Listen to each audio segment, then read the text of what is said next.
Friends, तो आज हम पढ़ेंगे political science BA first semester का चैप्टर नंबर 4। ये बुक है और ये मैंने नोट्स बनाए हैं वो हैं। तो चैनल को पहले सब्सक्राइब कर दीजिए अगर आपने सब्सक्राइब ना किया हो, और वीडियो पसंद आए तो लाइक ज़रूर कर देना, अभी नहीं मतलब बाद में। तो चलिए शुरू करते हैं।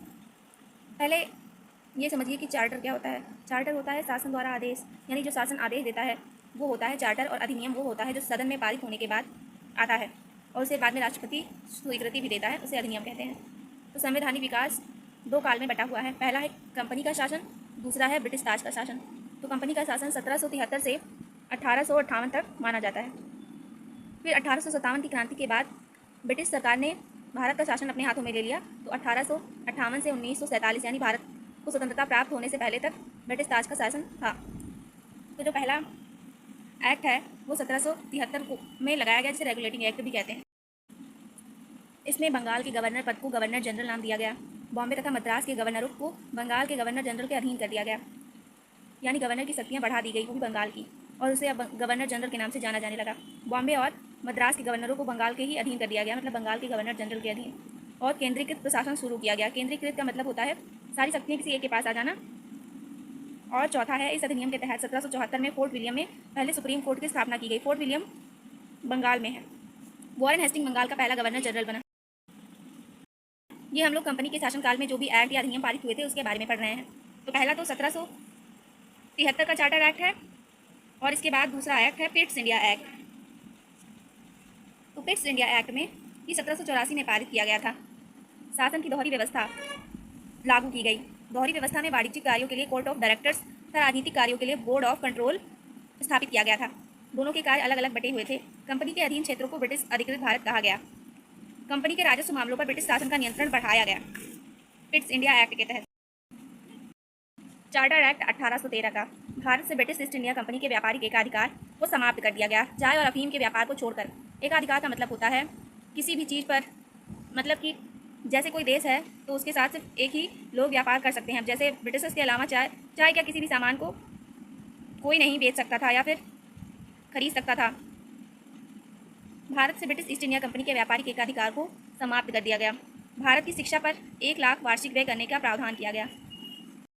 अगला है चार्टर एक्ट 1833 का। इसमें केंद्रीकरण की दिशा से पहला कदम उठाया गया। बंगाल के गवर्नर जनरल को भारत का गवर्नर जनरल बना दिया गया, और इस अधिनियम का अन्य नाम सेंट हेलेना एक्ट भी है। मद्रास और बॉम्बे की विधायी शक्तियों को वापस ले लिया गया। चाय के व्यापार और चीन के साथ व्यापार के एकाधिकार को समाप्त कर दिया गया। भारतीय कानूनों को संहिताबद्ध करने के लिए लॉर्ड मैकाले के अधीन एक विधि आयोग का गठन किया गया। लॉर्ड विलियम बेंटिक भारत के प्रथम गवर्नर जनरल बने। चार्टर एक्ट 1853 पहली बार गवर्नर जनरल की कार्यकारी परिषद को विधायी और प्रशासनिक शक्तियों को अलग अलग किया गया, इसीलिए इसे भारत में संसदीय व्यवस्था का आरंभ माना जाता है। भारतीयों को सिविल सेवा में शामिल होने की अनुमति दी गई। केंद्रीय विधान परिषद में पहली बार स्थानीय प्रतिनिधित्व को शामिल किया गया। 1858 का भारत शासन अधिनियम, यहाँ से ब्रिटिश सरकार का शासन शुरू होता है। इस अधिनियम के द्वारा कंपनी का शासन हटाकर ब्रिटिश ताज का सीधा शासन स्थापित किया गया। पहले भारत पर ईस्ट इंडिया कंपनी का शासन था। फिर 1857 की क्रांति के बाद से 1858 में एक अधिनियम आया जिसके अनुसार कंपनी का शासन को हटाकर ब्रिटिश ताज के शासन को स्थापित किया गया। फिर भारत के गवर्नर जनरल को भारत का वायसराय पद नाम दिया गया। पहले गवर्नर जनरल होते थे और अब वायसराय होने लगे। पहले वायसराय लॉर्ड कैनिंग थे। कौन? Lord Canning.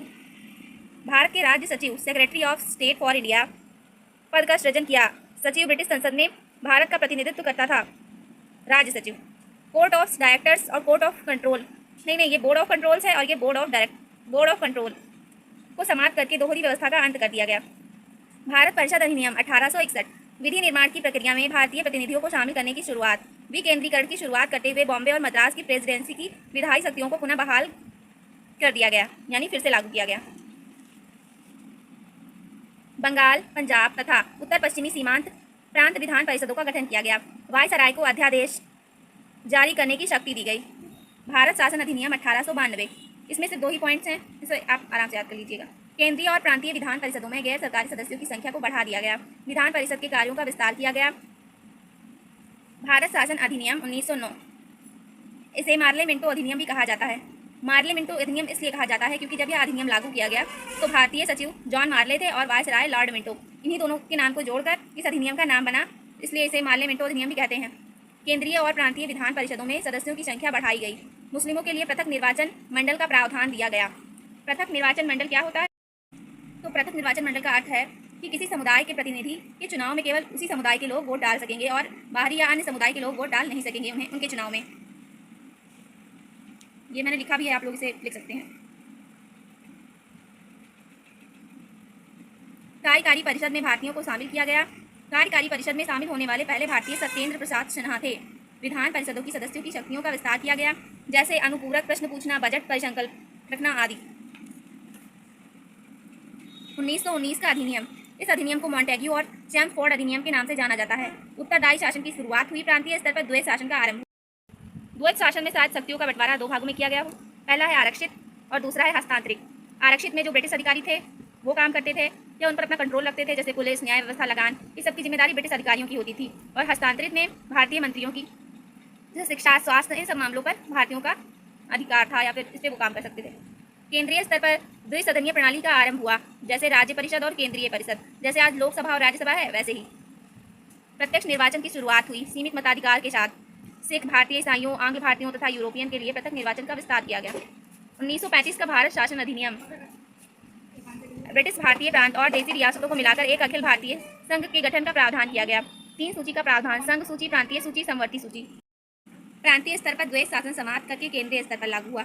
वंचित वर्गों, महिलाओं और मजदूरों के लिए पृथक निर्वाचन मंडल का विस्तार किया गया। भारतीय रिजर्व बैंक और संघीय न्यायपालिका का गठन किया गया। कब? 1935 में। भारतीय स्वतंत्रता अधिनियम। फाइनली अब सारे अधिनियम खत्म हो गए। फिर पहला है ब्रिटिश शासन का अंत और वायसराय और राज्य सचिव के पद का अंत। जब ब्रिटिश शासन का अंत हो गया तो वायसराय और राज्य सचिव का क्या काम, इसलिए इनका भी अंत हो गया। अब भारतीय अपने शासन को अपने अनुसार चला सकते थे। संविधान सभा को संविधान के निर्माण तथा उसे अपनाने की शक्ति दी गई। देशी रियासतों को भारत या पाकिस्तान में शामिल होने अथवा स्वतंत्र रहने की छूट दी गई। तो हमारा अधिनियम खत्म हो चुका है और पार्ट 2 हम जल्दी ही डालेंगे। आप चैनल को सब्सक्राइब कर दीजिएगा और वीडियो पसंद आई हो तो लाइक शेयर भी कीजिएगा अपने दोस्तों के साथ। मिलते हैं अगले वीडियो में, तब तक के लिए बाय बाय।